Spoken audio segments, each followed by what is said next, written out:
Hello, ladies and gentlemen. Steven, MTarget. He's here this time. Yo. Okay, there you go. Cool, I got a push notification that we went live. Oh, awesome. Thank you, YouTube, for finally doing your job. Yeah, I don't know if I ever actually... delay. Oh, I don't know if I ever actually told you that I did like a short video about 7.07. Yeah, no, I watched it because I follow us. Why? I subscribed. Why would you watch that shit? Jeez. I wanted to see how bad you were. Pretty bad. Speaking of bad, pro tip. Huh? Wait until you have more than 500 hours to do your ranked promos, and don't do them while you're drunk. Why did it seem like I was drunk? No, I'm saying I did that, and now I am speaking. Oh, okay. This is speaking of being bad. I am literally MMR trash because I played over half of my qualifiers while I was drunk. Why? What MMR are you? I'm like 1K. Oh, seriously? I am that bad. Oof. Funny story about me when it comes to ranked. I'm in like 2000 something, but the reason for that is I got ranked back like early on when they first introduced ranked matchmaking. I got ranked and the pros were like 5K. Now I was like 2,500 or something like that, and then I just never played ranked again. So then when I tried to play ranked, man, it's just quicksand. That is quicksand. It's very interesting to see. Like, I would like to see another breakdown, excuse me, from Valve officially of like where the bell curve sits, because you've got people like saying, "Oh yeah, 2,500 is still the middle," but we don't know that. And like obviously you could go to like Dota Buff and like look at their numbers, but Dota Buff only can analyze a percentage of the population. So that means that like you're not getting people in 1K going to Dota Buff to see how good they are. Yep. Like that's just not going to happen. Like, so that means like if I go, even if I'm in like technically like just below, like let's just say miraculously that I'm actually like just below 50%, even though I'm in that like 1K-ish hellhole that I put myself in. Yeah, that's brutal. Like, even if I am above like 25 or 50% of the players, I'm going to be bottom 1% on Dota Buff because nobody in that MMR range checks their...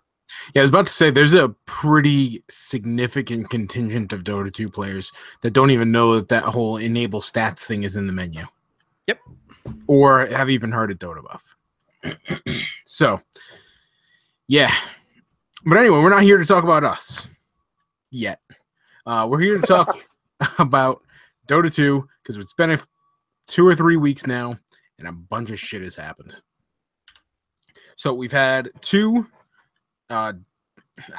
Valve sanctioned tournaments. What's like the term for those? They're Valve events. You could also call them. I mean, we've had a major and a minor. DPC events. Ugh. Yeah. That's why I like Valve events better. Yeah, I don't know. I feel like DPC is more accurate. It may be, but it sounds like shit. But they chose that name, so they got Yeah, they got to live with it. They got to live with that. But we've had 2 of them.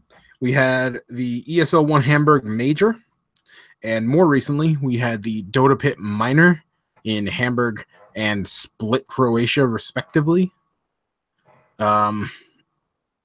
Was it Split or Spilt? In Croatia, it's Spilt? Whatever, it doesn't matter. Either way, they're both done. We're going to start off with talking about those, and we're going to talk about the 7.07 patch and our general impressions of it. Okay. But general impressions of 7.07, new characters, what games are looking like with the pros, what games are looking like for the scrubs. So us.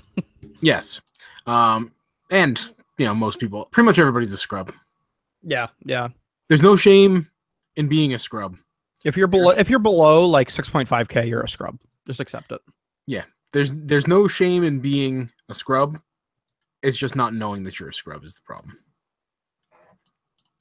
But anyway, so let's start off with ESL 1 Hamburg. That was an event. Weeks ago. It was a good event.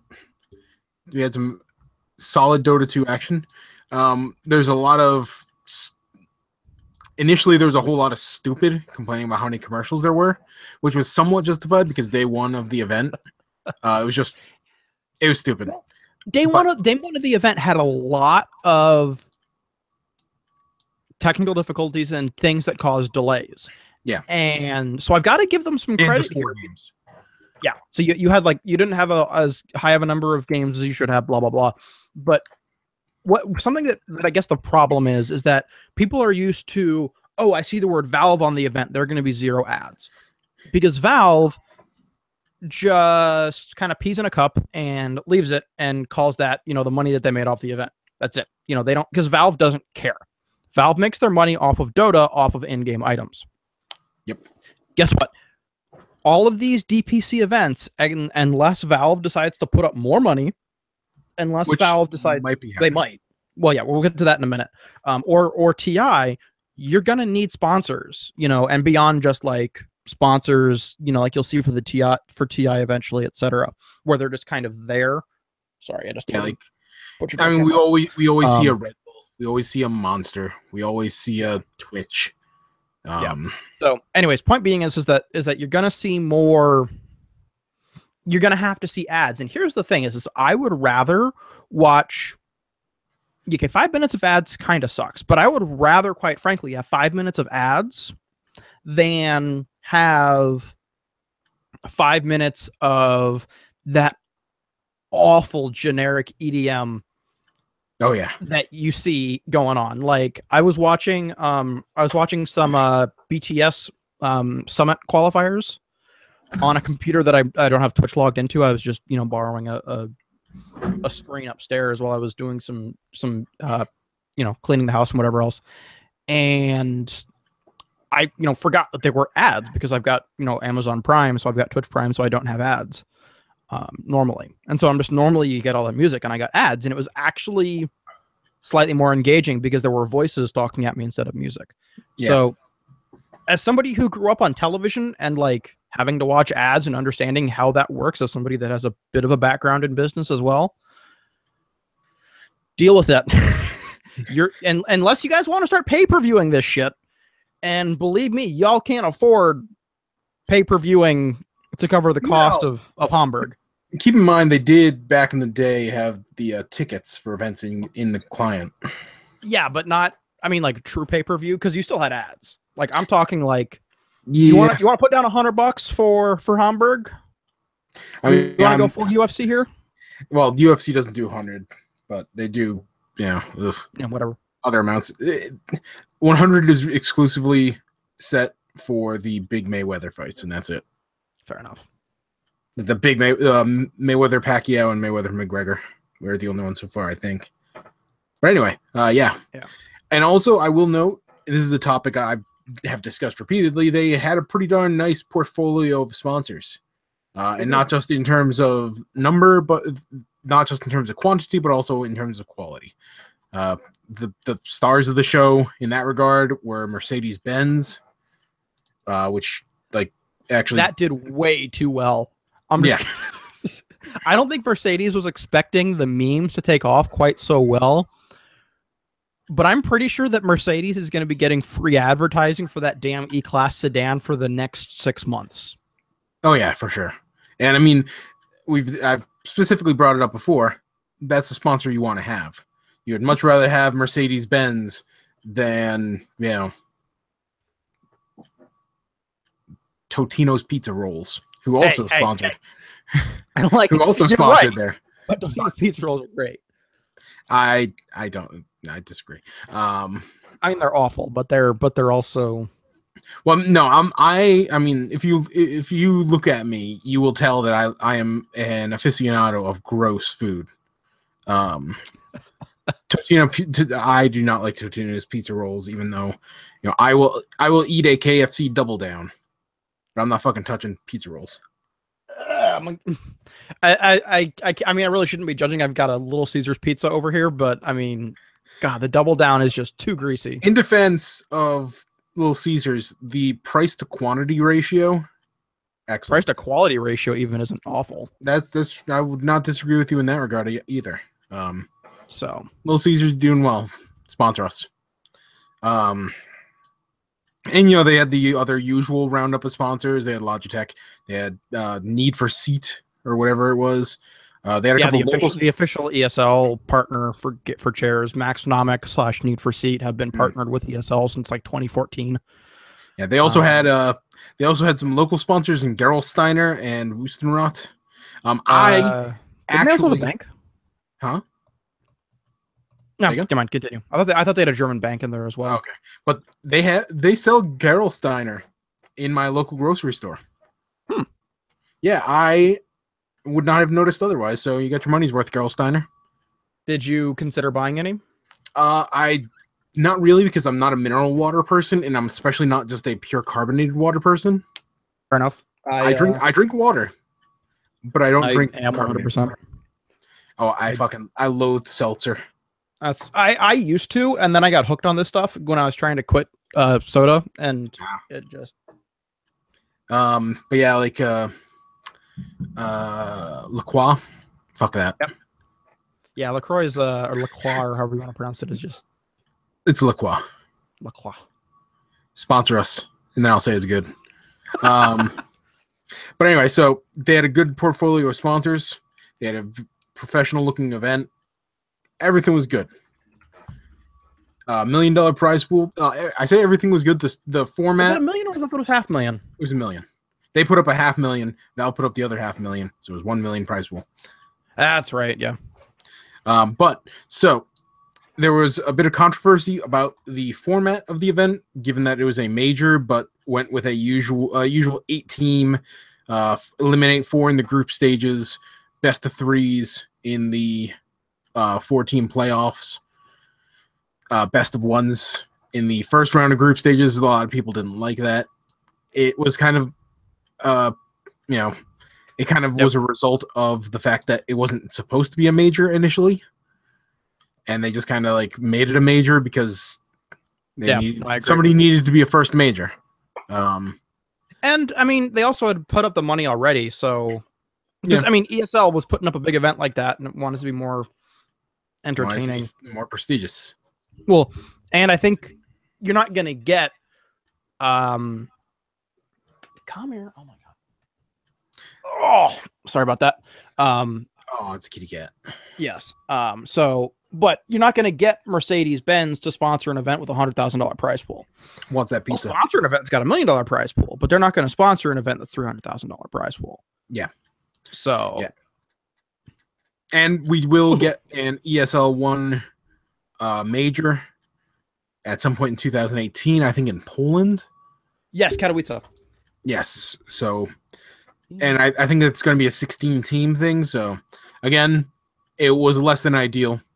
It was a less than ideal tournament, but they were under less than ideal circumstances, and ultimately still put on a good event. Definitely. And actually, speaking of events, really quickly, BTS announced today that BTS plus NGE events. It was a major.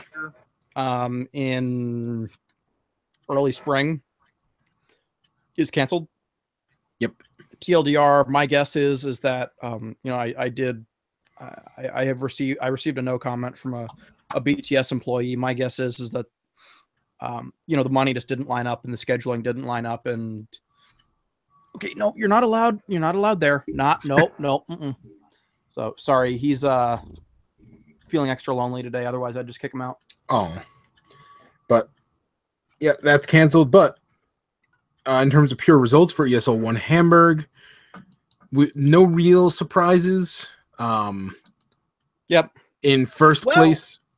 Well, we'll get to it. There's one surprise, but go ahead and we'll get to that. First place was Virtus Pro. Second place was Team Secret. Third place and fourth place shared was Team Liquid and Newbie. Virtus Pro takes home 750 qualifying points and 500 grand. Team Liquid takes home 450 qualifying points and 200 grand, and Liquid and Newbie both take home 150 points and 90,000. So, yeah. What's your observations? The observations, it's an interesting thing here, is that Liquid is 3-0 on winning events that they make it to the finals for. You have TI. You have Dota Pit. Mhm. And you have, was it PGL that they won, or was it whatever? But they've won 2 minors in TI. And they've been to 4 events. They won Star Ladder, by the way. Say again? Star Ladder. Star Ladder, that's right. Yeah, I can remember Star Ladder PGL. So, anyways, point being is that it's a fun statistic that they are 100% when making it to the grand finals, but they're not making it to the grand finals all the time.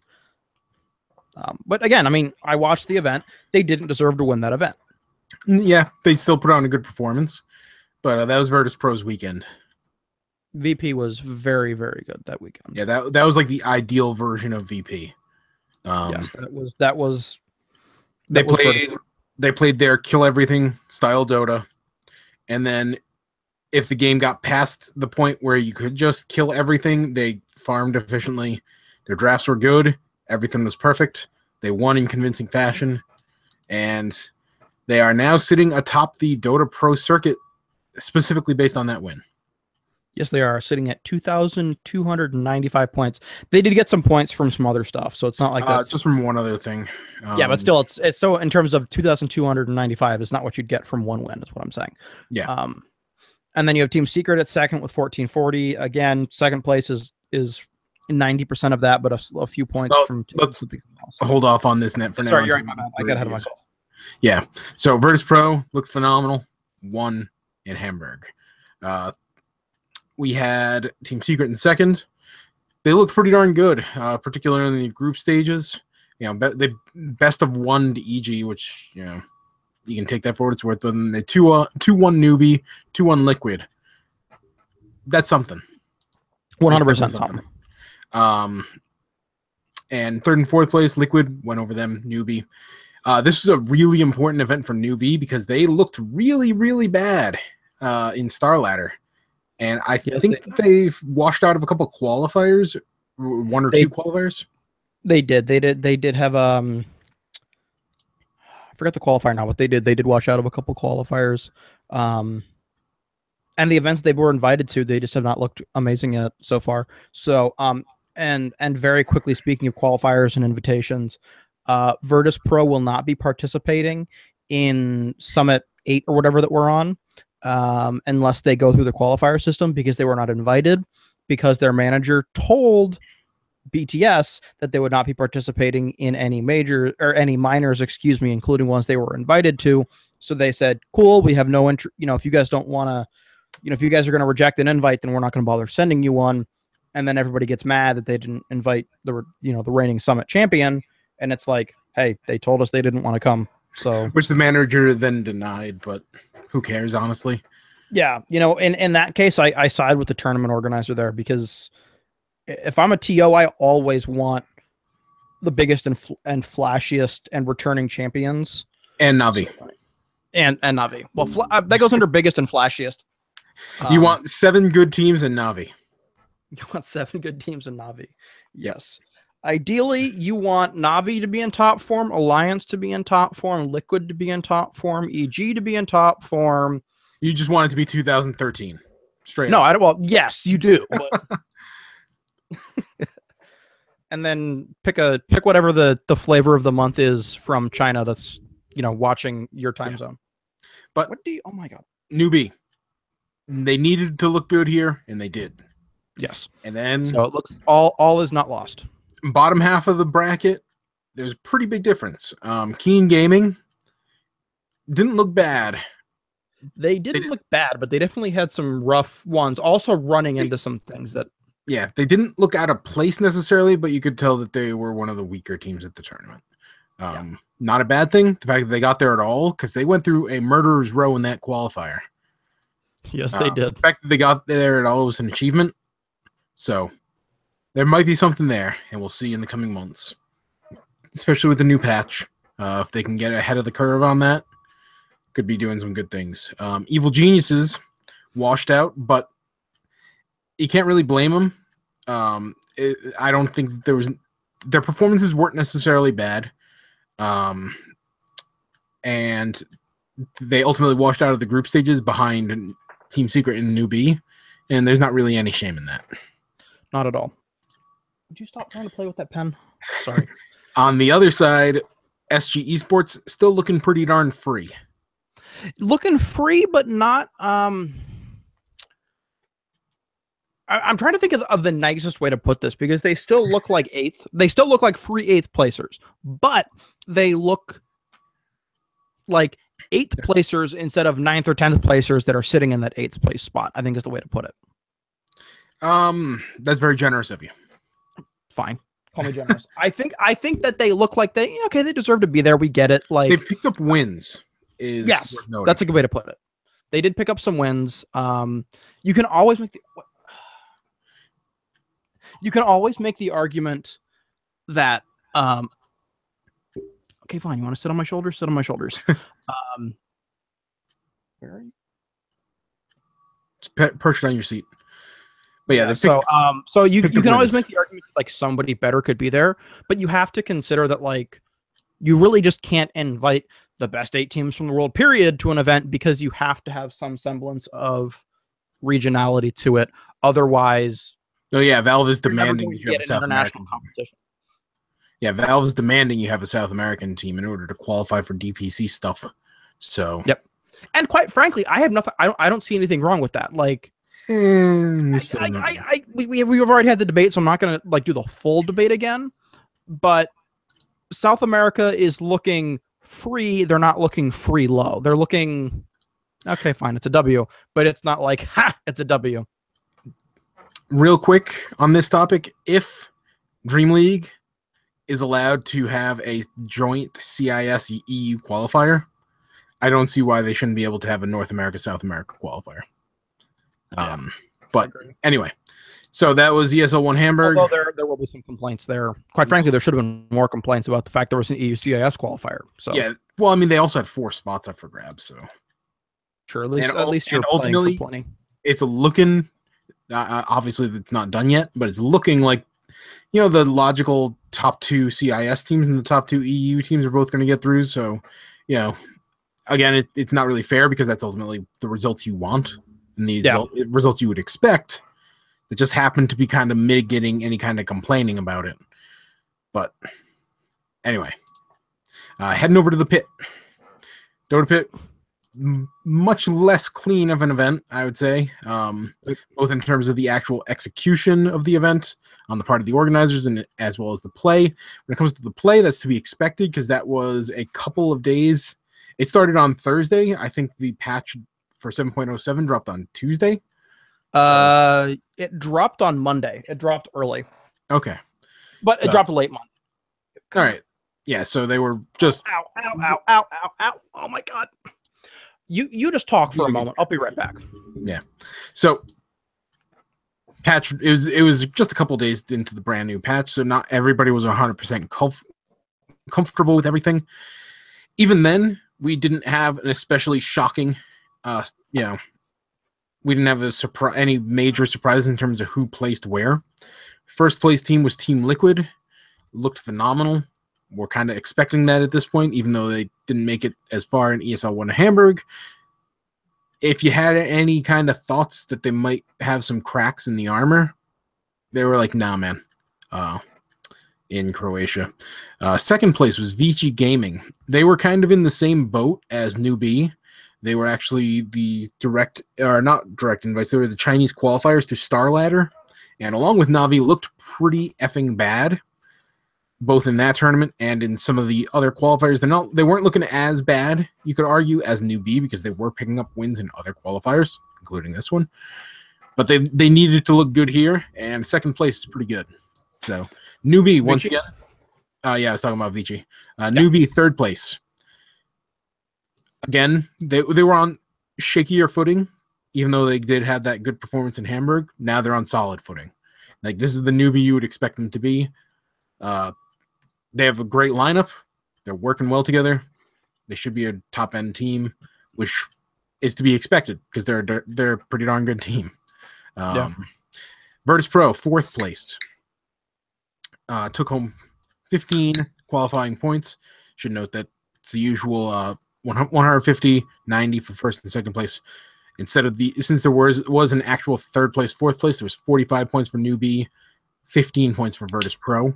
That's where their extras, it's where the extra numbers on the DPC standings comes from. It looked good.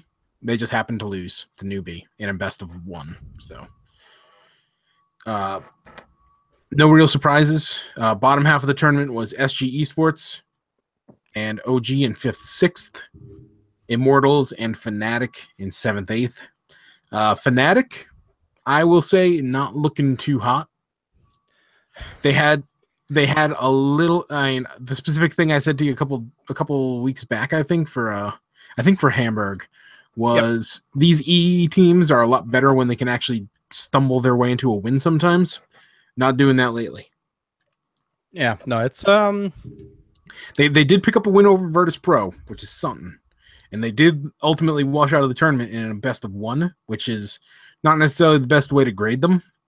Yeah. But that's 2 tournaments where they kind of ended up getting in with an asterisk, and they left pretty early. So if they wanted to change the narrative on where they stand, they didn't do it. OG 5th, 6th. I mean, that kind of feels weird, but they, the new OG hasn't necessarily looked great. They've also looked like a definitive second place to Team Secret. But on the flip side, they lost to Vici Gaming. Again, ended up in 2nd place. And then they lost to New B, ended up in 3rd place. And they washed out in a best of 1.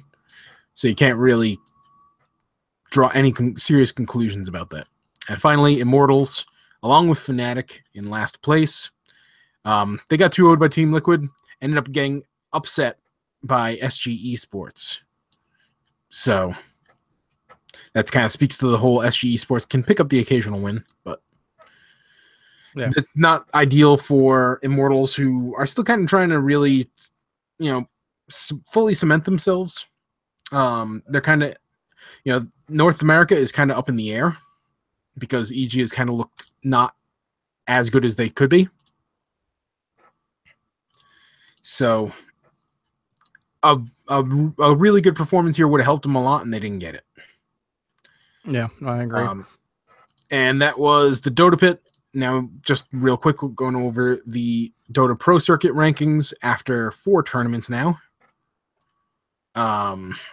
So first place, you have Virtus Pro. Each of the players has 765 QP. 750 of those QP come from first place in Hamburg.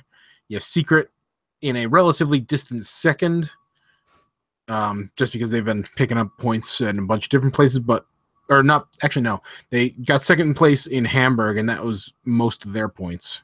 But that's like I said, for some Secret. Yeah, they picked up a couple here and there, so it's not just a raw. But that 1st and 2nd are huge. Yeah, the points you pick up in majors dwarf whatever you get in minors. Yeah, that's worth. And we'll see that even more after the next major. Yeah. Right now, it's so much minor that's going on. What's going on with like Newbie through Immortals, particularly Complexity, EG, and Immortals, is they're all sitting on some combination of a handful of points from a minor. Yeah, minor here or there. So Virtus Pro, Secret, Team Liquid, they've been picking up points in a bunch of different places. Mineski, they first placed at the PGL Open, 2nd placed at Star Ladder. They also were supposed to be at Dota Pit, ended up having to pull out of the tournament due to family reasons for somebody. No real news on that, but everything seems to be fine with them. Then New B, Vici Gaming, LGD Gaming, and then Complexity, EG, Immortals all have 30 points a whack. 90. Yep, well, 90 total. 30 points. That's really... Yeah. 30 points per player. They have a silly way of grading it. But North America, they have 3 teams, a handful of points each. And that's the last couple of weeks in competitive Dota. Now we're going to talk about 7.07. And yeah, it happened. I am a little bit disappointed it happened because I would have really found a huge amount of amusement in them just dumping the 2 characters out and then leaving it at that, just to let all the players just cry and cry. It would have been, but God, I don't know, because it's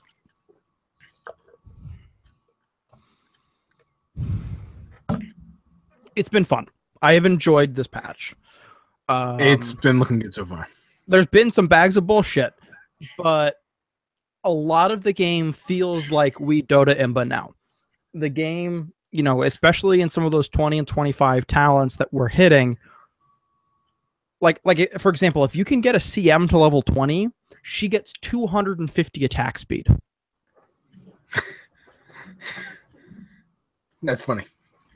Exactly, like it's hilarious. Now she's got to hit level 20, and there's a lot of those like level 25 talents on supports that are ridiculous, but you know, it's Lulcy. And on top of that, we did see Anti-Mage, Medusa, Luna even to a degree, but especially those two, you know, they got buffs. Yeah. You're seeing, so this nuance and shifting is leading to sort of longer games. I want to see. In terms of the actual game length,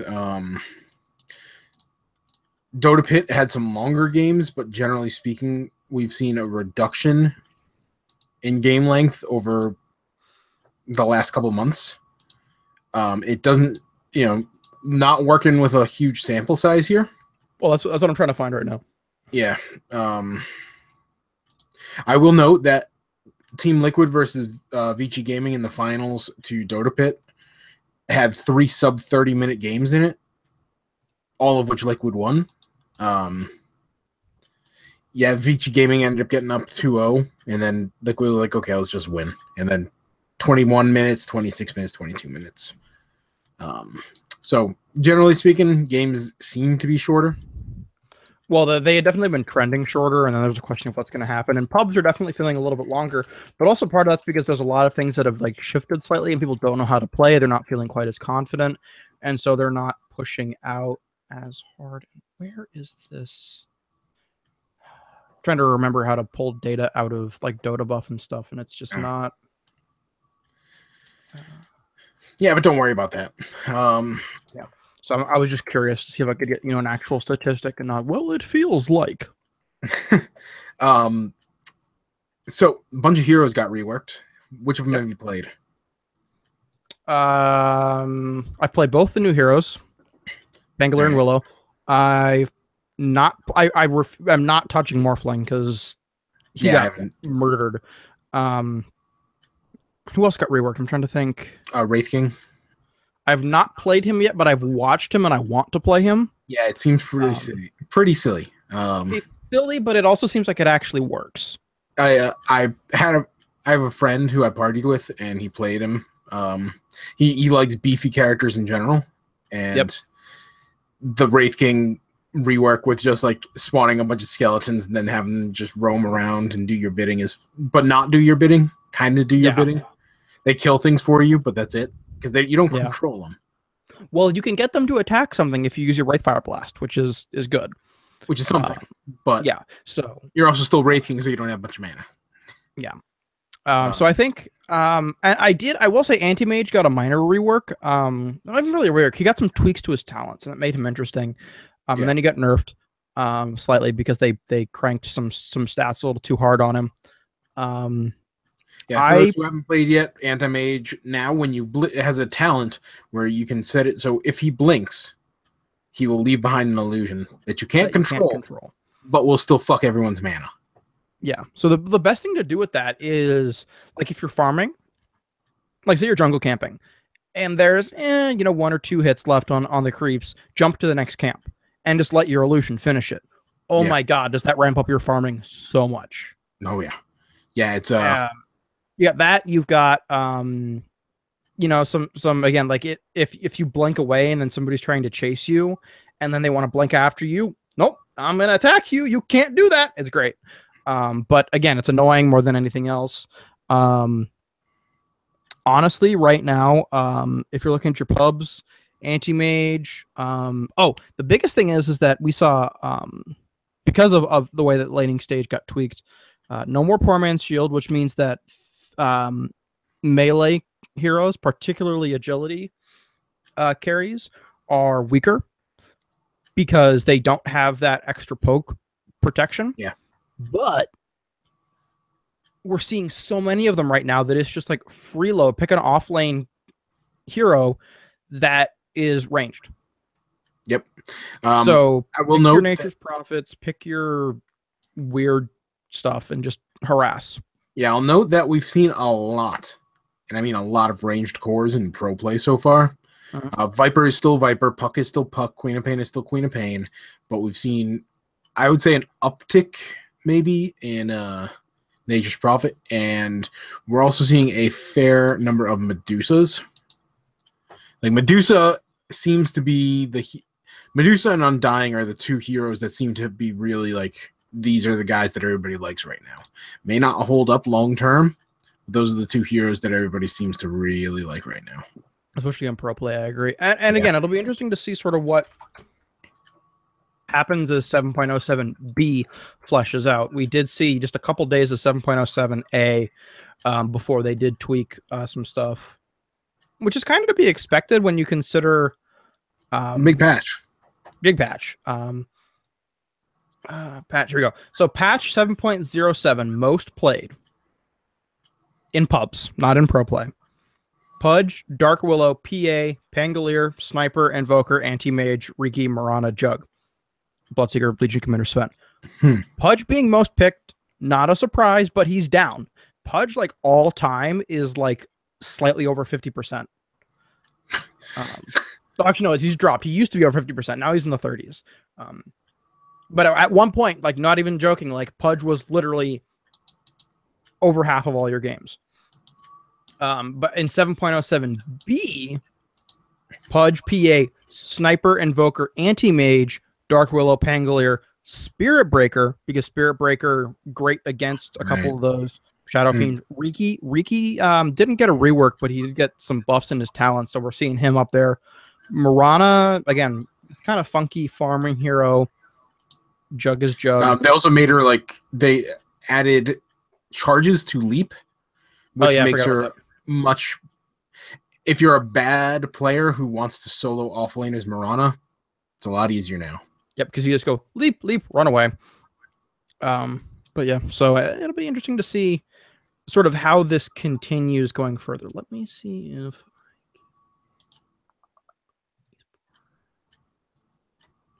Yeah, so I mean, it's just unfortunately with Dota, there's so much information that it's hard to parse it all out. Yeah. But what are your thoughts to reel things in on the two new characters? Which one? You've played both, you said. I play both. Who you like? Dark Willow is a damn good roamer. I mean, obviously, anybody, like, if both at low end, if you've got somebody that can one trick well, she can be played mid or off lane, again, by like, or just really in any pub game, if, you know, like a pro player's playing them. Of course, Miracle can play her mid, it's Miracle. Or, of course, Universe can play her off lane, it's Universe. I'm not saying it's good there. I think that she is best at a 4 position. She's a great Urn carrier. And Urn also now actually has that other... Has an upgrade. Upgrade that's disgustingly good. I think that Dark Willow is very straightforward with some nuances on how to counter her that we haven't quite figured out yet. And Pangolier is deceptively acceptable. I think that because in 7.07A, he had a 38% win rate. Yeah, he felt pretty weak. He felt super weak. 7.07B, they buffed him slightly, and people started figuring out how to play him better on top of that, and he's up to 42, which, again, isn't as good as, say, Dark Willow's 46, but he's getting better, and I think that it's also a bad time for Pangolier to be coming in because he's one of those heroes that feels like he would do great with a poor man's shield at the beginning of the game.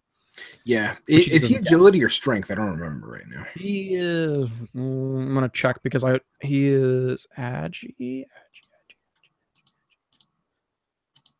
Yeah, he's agi. Okay. So, yeah, he definitely would have benefited from a poor man's shield. But now that you can pick up like Battle Fury on him, not that you should, but you could theoretically. Diffusal Blade is great on him. Ring of Aquila is like the #1 item on agility heroes right now. Like, you need that. Yeah. And then stuff like Maelstrom, Deso, Basher. Like, people are still trying to figure out how to play Pangolier. which is why you're seeing such a wide spectrum of played with items right now. I'm curious if ultimately we're going to see Pangolier kind of shake out to be a number 4 kind of spot character. He could be a roamer. I think that he's a roamer or an off lane with the rare throw him in position 1 and farm him up and turn him into this like big fat burly chaos knight type thing that you just kind of can't kill. Yeah, I really feel like we're gonna end up seeing him kind of pan out to be a number 4 kind of guy, just because like you kind of want to play him as a carry because of his Q swashbuckle, but it does no damage. Like it doesn't scale at all. So yeah, it doesn't really scale. But his ulti works well for a roamer. His pierce, whatever it's called, which kills armor. That's a really great roamer passive when coupled with his Q in particular. And his shield break, again, all that feels more roamer to me than carry. Oh, I definitely agree. I think he would be a good off lane / maybe roamer. But again, I think that that's where he's going to shake out, is that off lane with maybe some teams figure out some super janky, crazy, you put him in the safe lane to rush farm early and then transition him kind of deal. Like we saw in 6-8-9 or 6-8-8 and 6-8-7, we saw a couple heroes like that where you'd throw them in mid or safe lane, get them some farm, and then you'd play them as a roamer. Yeah. While you had that crazy like late game character that you would start in, say mid or safe, and then rotate them wherever there was farm. For anybody who plays low level pubs, that would be the guy who wants to like life stealer in lane until level 3 and then jungle. Even though like you already have a core everywhere else. Yeah. Even though you've already, that just functionally sabotages 2 lanes. Yep. I had one of those actually. I was epic anti-mage. Like first, I was top MMR. Right there, there's something wrong. And this dude last picks lifestealer. Oh god. And and I'm like, at the beginning of the game, before I loaded, I'm like, guys, I'm anti-mage. I need to farm and not fight. Dude comes to my lane, tries to fight from minute 0. And I'm like, nice. And he then steals all my last hits, or tries to, because both of us suck. And then finally goes to farm in the jungle at like minute 6 or 7, and it's like, why? Yeah. What are you doing with your life? Stop it. But it was, again, those are the, yeah. It was just. Yep. That's the pub life. What else? Who else is but anyway, yeah, I do. So I feel like Pangolier gonna end up panning out to be a kind of roamer type character. Something interesting to note that did just make me think of this is we saw TP scrolls are given to everybody now at the beginning of the game, and you're not able to use them until like 10 seconds before creep spawn. Yeah. Because they come in on cooldown. So that means you're not going to see TPing out to lane immediately. Yeah, you're not going to see techies TP out to plant mines. You're not going to see people TP out to smoke ward. Yeah, not going to see. Yeah, it'll be interesting. But the other thing to note is that creeps don't spawn in jungle camps until a minute, which is a direct slap in the face to Enchantress and Chen, excuse me, because both of those heroes, the way that you played them was you grabbed a minion at 30 seconds, or creep, excuse me, you grabbed a creep at 30, you grabbed a creep at 60, and then you ganked at 75 seconds. That's how it worked. That ain't a thing anymore. So good luck. Also, speaking of techies, have you seen the animation that they did for his 25 talent? No. For those who don't know, in 707, Techie's 25 talent is proximity mines are granted 20 move speed or 25 move speed. And some dude went and backdoored the ancient. He made a stack of like 20 of them. And this was before they did anything, and they just slid and they got in range and detonated. And it went like 75 to 0 to the ancient. Nice. Like just all the way. Well, come forward to 7.07B. Now they roll. Awesome. So there's an animation to these mines rolling forward, and it is hilarious. And there were some glorious Cyborg Matt and Verkum both tweeted out variations. I think I like Cyborg Matt's better. Of the rolling mine. I'm looking this up now. Yeah, let me. Cyborg Math, I think, was just so good.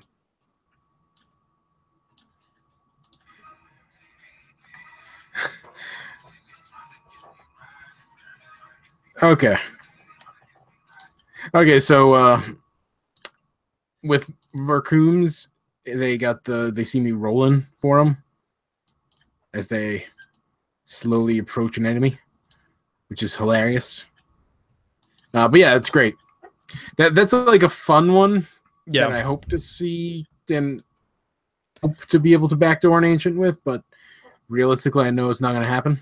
I mean, there's nothing there. Or 25 move speed for mines. Let me see what his other 25 talent is, because it's possible that there's actually something useful there. I think it was like attack damage or something. Yeah, almost useful. Yeah, plus 251 damage is actually huge, but at level 25, everyone is getting that plus 25 mines movement speed because of the memes. Pick rate, 58.6% of the time. Win rate, 57%. 251 damage. Pick rate, 41%. Win rate, 56.1. So there is a slightly less than 1% win rate delta between the two, because if a Techies makes it that late in the game, good luck breaking his base. But that said, you just can't deny the memes of that's packing them together and rolling them. Also, Techies is 75th in popularity, so he is way down there, or they, excuse me, because there are two of them technically, are so freaking like rarely played that of course you're just going to see a lot of them. So, I mean, I think it's funny, and I would love to see memes, but also that extra damage is just huge. So that is a lot of damage. Especially since Techies has like ridiculous attack range. Yes. If he actually like had real right click, he would be just absurd because of how long his range is. Yeah, he's got like 25 base damage or something stupid. So again, it'll be interesting to see if we see anything from Techies, but you know, the memes are great. A lot of meme things. Yeah. So let's see what else is going on in the world of Dota 2. Because I'm actually kind of thinking getting down towards the end of it. I think we're pretty much at the end in terms of like 707, etc. Huge thing here that I totally forgot about. Beastmaster. Beastmaster, you'll talk about him. So Beastmaster no longer has summon boar, summon bird, or summon hawk. Now it's just summon beast. And at levels 1 and 2, he only summons a boar. At level 3, he summons a boar and a beast. And at level 4, he summons a hawk. He summons a boar and a hawk. And then at level 4, he summons a boar, a hawk, and a neutral creep. It's a random neutral creep, although people are saying it doesn't feel that random. So that'll be interesting. And yeah, it's interesting. We've been seeing a lot of it, and we'll see kind of how it goes. And then as far as something else that I was my train of thought is that in 707 they shifted where runes are, and now it is super easy to fight over runes at level 0 because they're literally like right across the river from each other. Yeah. And secondly, because of the shrine movement, both closer and further for mid at the same time, and also getting rid of all the shrines in the base. The point of getting rid of the shrines in the base was that it was supposed to make it harder to defend high ground. But for some reason, people are saying that it's even harder to defend high ground now, which I kind of call BS on. Especially in pro play, we're seeing that just not be the case because people can't just kite around those shrines anymore. And in pubs, like the fact that those shrines are only by the tier 2 mid means that you're not getting anywhere near as, because they were out by the tier 1 mid and tier 1 off lane. Now they're all the way back. It makes it a lot harder to do anything with them going out, which I think is the problem in pubs, is that you're more scared to go further out because those towers and those shrines are so far back. Yeah, they are. And so people are playing scared. Yeah, it is weird because, like you said, it is both closer and further from mid. Um, it's an interesting dynamic because, especially with they also removed bottle crowing as another fun fact. You can no longer recharge your bottle with a courier. So I didn't think that you couldn't recharge it with the courier. It's that you couldn't abuse the spin through that you could do, where you could like, if you did it just right, do whatever. Because like you could send it back to the base, put it on the ground, or put it in your stash, which would then refill it and then put it back on the courier. You're good to go. I think I'm not 100% certain. That's not a on workaround that I'm aware of. I don't know. Anyways, point being is that the You might be right. not, you can't speed boost the courier anymore either. It's got a shield now. We're back to Dota 1. Nice. But healing in general is more at a premium than it was, because before, like the 7 point whatever patch, like 7.0 to 7.06, it felt like it wanted to make your lanes as sustainable as possible, and then make your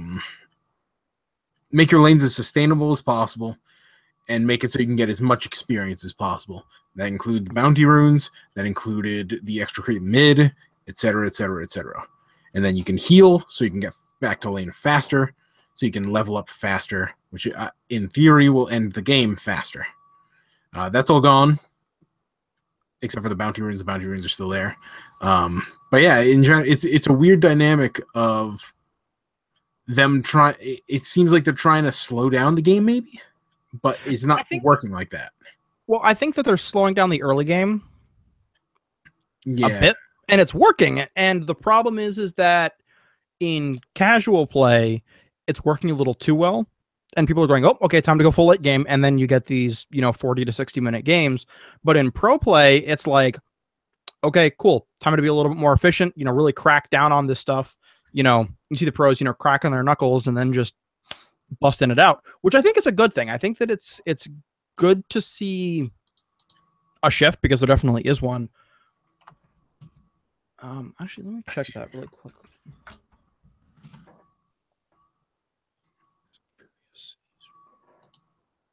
Very disappointed, by the way, when it comes to memes that we didn't get one of Matumba Man rolling up his sleeves, because they highlighted that well on the ESL1. No, was it? Yeah, it was the ESL1 Hamburg broadcast. Mm-hmm. He's just rolling up his sleeves, and disappointed that people didn't latch onto that, because that's a good one.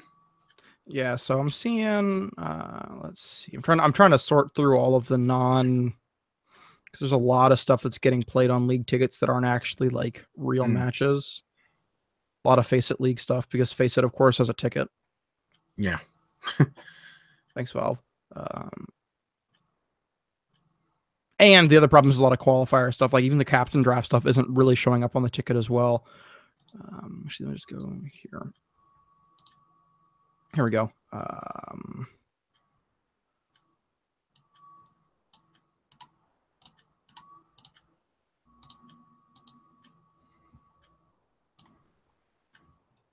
Duration 30 to 40 minutes. Yeah.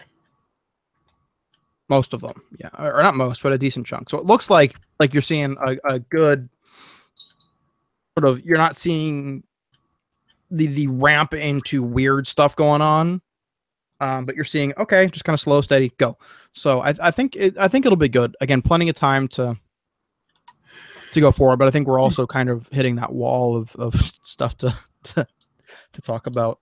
I really think that in terms of duration of matches, it's going to take a couple weeks to determine what's going to work. Yeah. Let's wrap this up though, because kind of ran through all of our big takeaways from 7.07, both pro and pub. We have Perfect World Masters coming up in next week, which should be pretty good. It is a 10-team tournament rather than a standard 8-team tournament. Good lineup of teams in Newbie, LFY, Team Secret, LGD, Vici, Complexity, SG, Kingwin, Vega, and Mineski. Going to be interesting to see the different Chinese teams that haven't really shown up as much, particularly LFY and LGD. LGD was in the PGL Open. LFY, this is the first actual, in a tournament of the Dota Pro Circuit tournaments thus far. So that's going to be interesting. We currently have the ongoing Dream League qualifiers.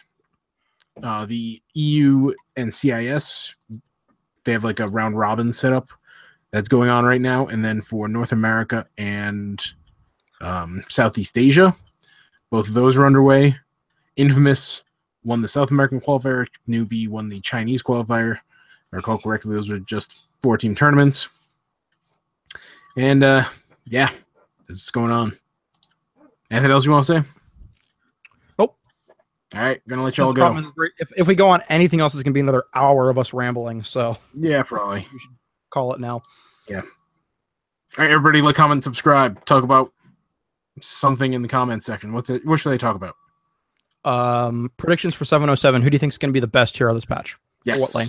Yes. Who's the best patch right now and who will be the best hero in the future? So, yeah.